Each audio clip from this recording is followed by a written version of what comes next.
નમસ્કાર વિદ્યાર્થી મિત્રો, કેમ છો? બધા મજામાં? હું આપની સાથે ઝરમરિયા દર્શન, મારી યુટ્યુબ ચેનલ સાયકોલોજી એન્ડ એજ્યુકેશનમાં આપ સૌનું હાર્દિક સ્વાગત કરું છું.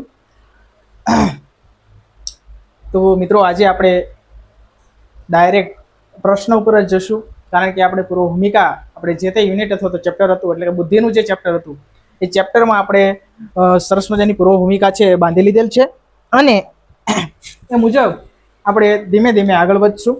તો આજે આપણે બુદ્ધિનો અર્થ, વ્યાખ્યા અને તેના સ્વરૂપ વિશેની ચર્ચા કરવાના છીએ.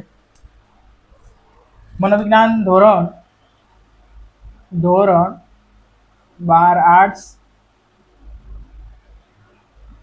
વિષય મિત્રો રહેશે મનોવિજ્ઞાન, અને વિષયાંગ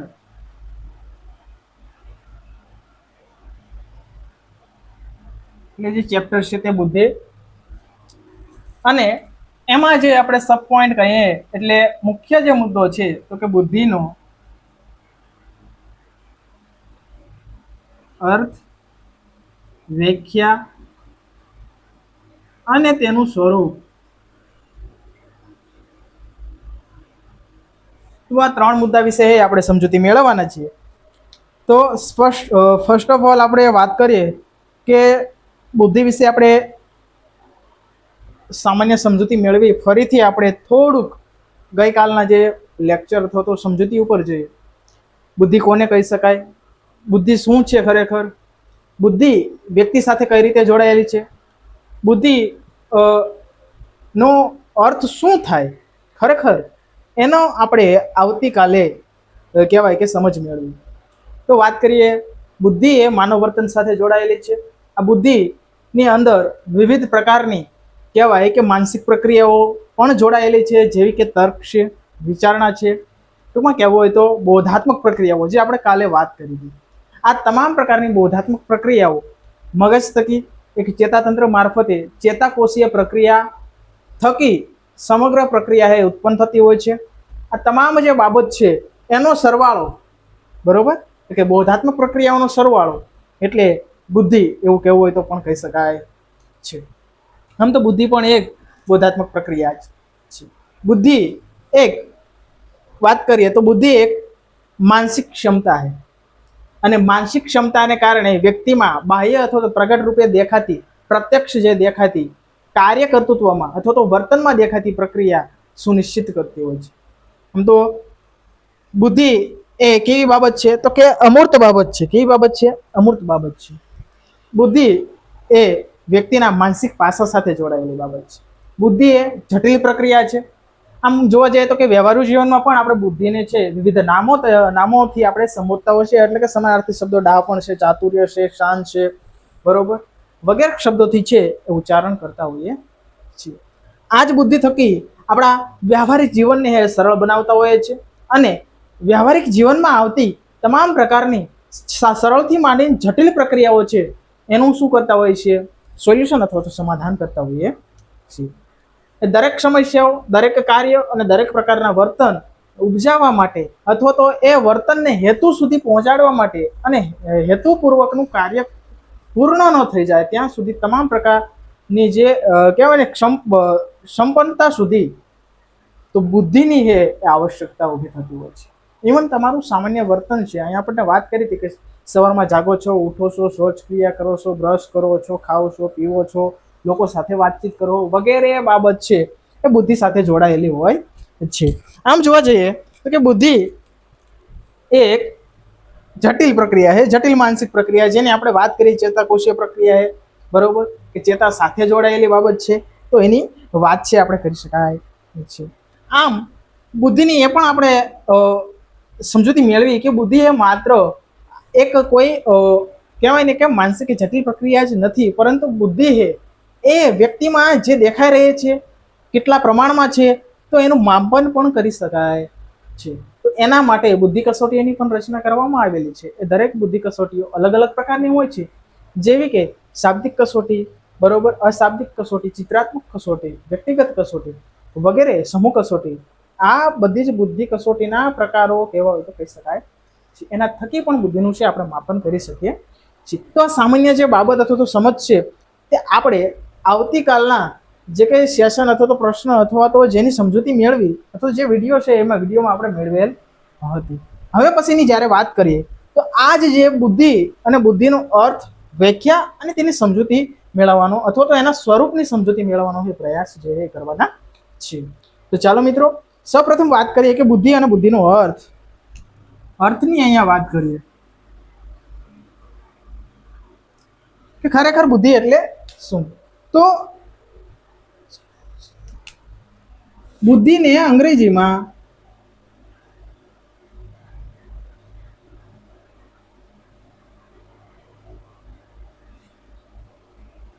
ઇન્ટેલિજન્સ કહેવામાં આવે છે. શું કહેવામાં આવે છે મિત્રો?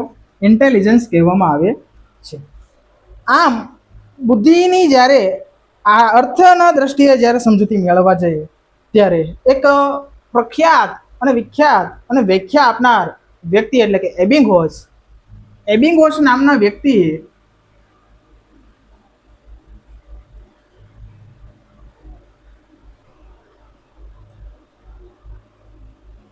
સૌ પ્રથમ બુદ્ધિની વ્યાખ્યા આપવાના પ્રયાસ કરેલ. બરોબર? કોને મિત્રો? તો કે એબિંગહોસ. આ યાદ રાખો મિત્રો. સૌ પ્રથમ બુદ્ધિની વ્યાખ્યા આપવાનો પ્રયત્ન કોને કરેલ? તો કે એબિંગહોસ. કોને કરેલ મિત્રો? એબિંગહોસ. આમ જોવા જઈએ તો કે 1879 ની જ્યારે વાત કરીએ જર્મનીના લિપ્ઝિગ શહેરમાં વિલેમ વુન્ડ દ્વારા અને એના સાથીઓ દ્વારા મનોવિજ્ઞાનને વિજ્ઞાન તરીકેનો દરજ્જો પ્રાપ્ત થયો. એટલે કે સૌ પ્રથમ પ્રયોગશાળાની સ્થાપના થઈ એક મનોવિજ્ઞાનને વિજ્ઞાન તરીકેનો દરજ્જો પ્રાપ્ત કરાવવા માટે. એ જ સમયગાળામાં એબિંગહોસે જ્યારે વિલેમ વુન્ડ દ્વારા કરવામાં આવેલા બુદ્ધિ ઉપરના પ્રયોગો અને એ પ્રયોગોમાં એને વધુ સ્પષ્ટતા અને સમજૂતી આપવા માટે એબિંગહોસે સૌ પ્રથમ પ્રયત્ન કરેલો કે બુદ્ધિ એટલે શું. બુદ્ધિ એટલે શું? તો અહીંયા એ પણ સ્પષ્ટતા કરેલી છે કે બુદ્ધિ શબ્દ એ સંસ્કૃત ભાષાના બુદ્ધ ધાતુ પરથી ઉતરી આવેલ છે. બુદ્ધિ શબ્દ કઈ ભાષા મિત્રો? સંસ્કૃત ભાષાના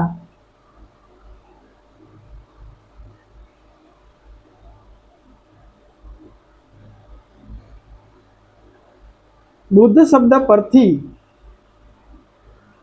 ઉતરી આવ્યો છે. અને આ બુદ્ધ જે શબ્દ છે, આ બુદ્ધ શબ્દનો અર્થ થાય સમજવું અથવા તો જ્ઞાન મેળવવું. સમજવું અથવા તો જ્ઞાન મેળવવું, આ બંને અર્થ થાય છે. તો આપણે 2 માર્કમાં પ્રશ્ન પૂછાઈ શકે કે બુદ્ધિ એનો અર્થ એ સ્પષ્ટ કરો. તો આપણે લખી શકીએ કે ભાઈ બુદ્ધિને અંગ્રેજીમાં ઇન્ટેલિજન્સ કહેવામાં આવે છે. આમ બુદ્ધિને વ્યાખ્યાયિત કરવા માટે સૌપ્રથમ એબિંગહોસે પ્રયત્ન જે કરેલો છે. બુદ્ધિ શબ્દ એ ખરેખર સંસ્કૃત ભાષાના કયો, અહીંયા આપણને વાત કરી કઈ ભાષાની મિત્રો? સંસ્કૃત ભાષાની વાત કરેલી છે. બુદ્ધ શબ્દની વાત કરેલી છે. બુદ્ધ શબ્દ પરથી ઉતરી આવેલો છે, જેનો અર્થ શું થાય? સમજવું અથવા તો જ્ઞાન મેળવવું એવો થાય છે. હવે વાત કરીએ એટલે કે જ્ઞાન કરવાની સાથે એટલે કે સમજણ કે જ્ઞાન પ્રાપ્ત કરવાની ક્ષમતા. સમજણ કે જ્ઞાન પ્રાપ્ત કરવાની ક્ષમતા. આપણે પહેલા જ વાત કરી હતી ક્ષમતા, શક્તિ, ઉર્જા, એને આપણે બુદ્ધિ તરીકે ઓળખી શકાય છે. હવે વાત કરીએ કે બુદ્ધિ જે છે એ બુદ્ધિ ઘણી બધી વાર એમ કે ઘણા બધા કહેતા હોય કે આપણે જે સબ્જી અથવા તો શાકભાજી લાવતા હોય એમાં જે વ્યક્તિઓ છે એ કહેવાય ને લોકો એટલે કે દૂધીનું શાક ખાય એને વધારે બુદ્ધિ આવે. ખરેખર એવું હોતું નથી. અહીંયા એ પણ વાત કરી શકાય કે બુદ્ધિના સંદર્ભમાં ઘણા બધા વૈજ્ઞાનિકોએ પણ સ્પષ્ટતા કરી હતી કે ભાઈ વ્યક્તિના મગજ ઉપર રહેલી જે ગળીઓનું પ્રમાણ છે અથવા તો જેટલું મગજનું પ્રમાણનું કદ મોટું એટલો જ વ્યક્તિ બુદ્ધિશાળી. અહીંયા એ લખી શકાય મગજમાં આવેલ ગળીઓનું પ્રમાણ અને મગજના કદનું પ્રમાણ વધુ તેટલો જ વ્યક્તિ હે બુદ્ધિશાળી હોય એવું કહેવામાં આવે છે. વાત કરીએ આ બુદ્ધિ શબ્દ અથવા તો જે બુદ્ધિની વાત કરી કે ઇન્ટેલિજન્સ એટલે સમજવું થાય, બુદ્ધિની વાત કરીએ એટલે સમજવું, બુદ્ધ ધાતુ પરથી આવેલો છે, બરોબર, અંગ્રેજીમાં ઇન્ટેલિજન્સ તરીકે ઓળખવામાં આવે છે. હવે વાત કરીએ અંગ્રેજીમાં જ્યારે ઇન્ટેલિજન્સ એ અંગ્રેજીમાં ઇન્ટેલિજન્સ કહેવામાં આવે છે, એ ઇન્ટેલિજન્સ શબ્દ છે એ કઈ ભાષા પરથી ઉતરી આવેલો છે? લેટિન ભાષાના ઇન્ટેલિગેર, લેટિન ભાષાના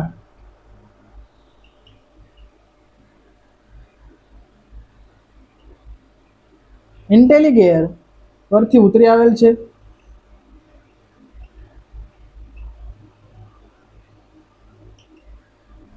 હવે તેનો અર્થ શું થાય? આ જ શબ્દનો અર્થ થાય છે સમજવું, જે આપણે ઉપર વાત કરી હતી. આ શબ્દનો અર્થ પણ શું થાય છે? સમજવું. તો અહીંયા મુખ્યત્વે કઈ ભાષા? તો કે અહીંયા ઇન્ટેલિજન્સ શબ્દની વાત કરેલી છે હો મિત્રો. ઇન્ટેલિજન્સ શબ્દની વાત કરીએ કે લેટિન ભાષાના ઇન્ટેલિગેર પરથી ઉતરી આવેલો છે, જેનો અર્થ શું થાય છે? સમજવું. જેનો અર્થ શું થાય મિત્રો? સમજવું. આમ વાત કરીએ તો કે હવે પછી અલગ અલગ વિવિધ પ્રકારની બુદ્ધિની વ્યાખ્યાઓ છે. સામાન્ય જ્યારે વ્યાખ્યા અથવા તો સાર્થ ગુજરાતી જોડણીકોષ પ્રમાણે 2008માં આપવામાં આવેલી વ્યાખ્યા છે કે બુદ્ધિ એટલે વસ્તુઓને જાણવાની ચિત્તની આંકલન કે સમજ શક્તિ. શું આ વાત કરી છે? બુદ્ધિ એટલે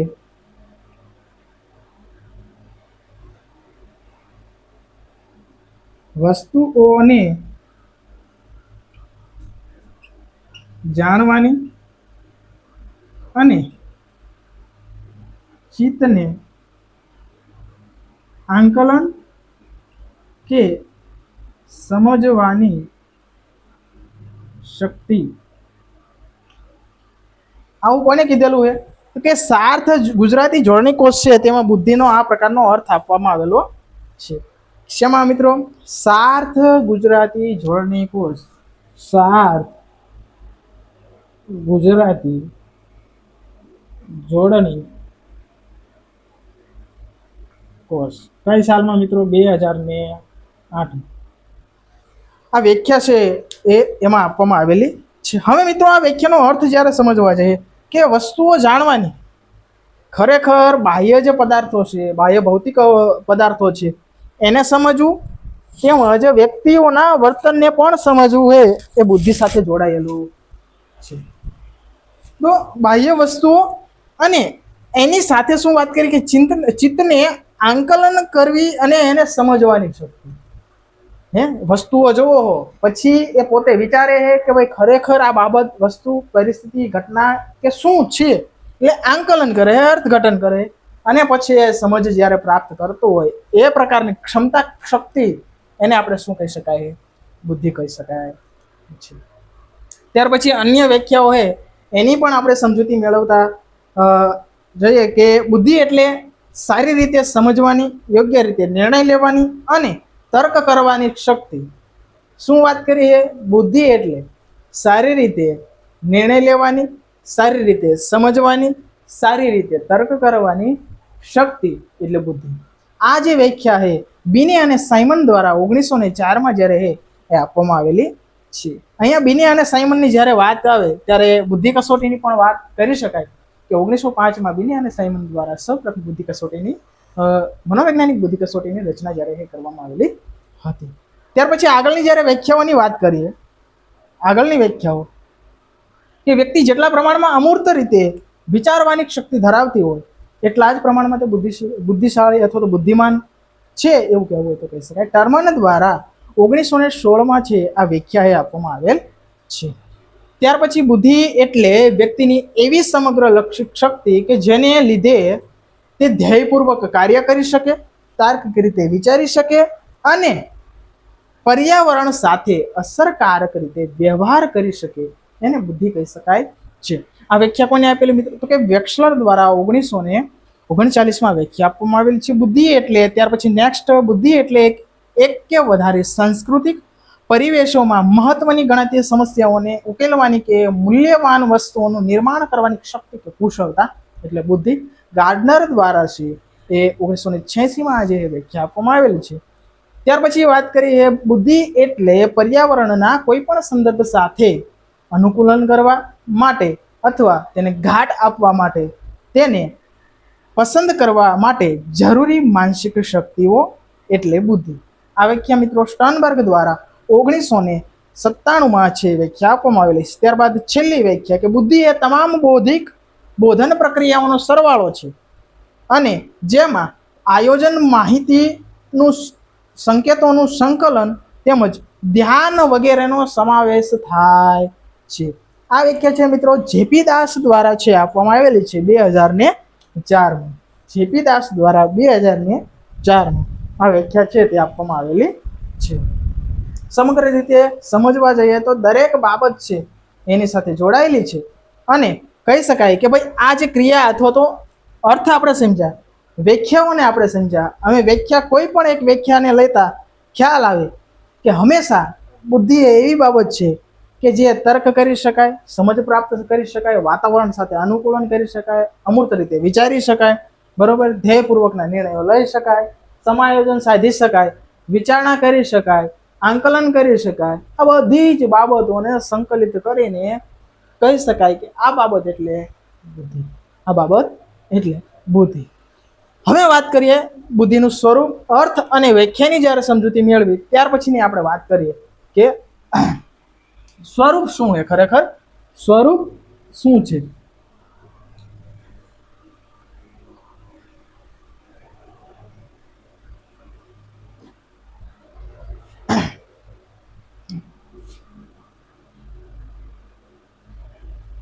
તો મિત્રો યાદ રાખો, હંમેશા બુદ્ધિનું સ્વરૂપ કે બુદ્ધિની લાક્ષણિકતાઓ કે બુદ્ધિની વિશેષતાઓ કે તો તમામ બાબત છે હંમેશા વ્યાખ્યા ઉપરથી ઉતરી આવે છે. એટલે તમારે એક બે વ્યાખ્યા તમે યાદ રાખો તો જે મેં તમને અગાઉ મુદ્દા કીધા, તારણ તાર્યું, એ તમામ મુદ્દાઓ તમે એક પછી એક લખીને એમાં સમજાવવાનો પ્રયત્ન કરો તો એનું સ્વરૂપ થઈ જાય છે. અહીંયા આપણને જે પાઠ્યપુસ્તક પ્રમાણે જે કંઈ મુદ્દાઓ આપવામાં આવેલ છે એની વાત કરીએ તો બુદ્ધિના સ્વરૂપમાં મુખ્યત્વે નેચર ઓફ ઇન્ટેલિજન્સની વાત કરીએ ત્યારે વિભિન્ન બોધાત્મક માનસિક શક્તિઓનો સરવાળો. પહેલો જ પોઈન્ટ છે મિત્રો,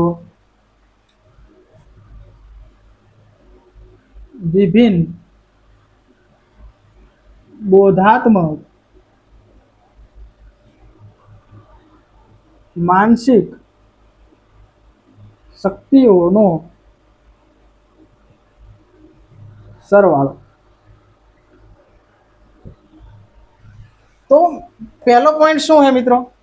અહીંયા પહેલો પોઈન્ટ એ રીતે આપણને આપવામાં આવેલો છે કે વિભિન્ન બોધાત્મક ક્ષમતાઓ અથવા તો માનસિક શક્તિઓ જે મેં વાત કરી હતી, તર્ક છે, વિચારણા છે, પ્રત્યાયન છે, સંવેદન છે, સ્મૃતિ છે, શિક્ષણ છે, એ તમામ બાબતનો સરવાળો એટલે બુદ્ધિ.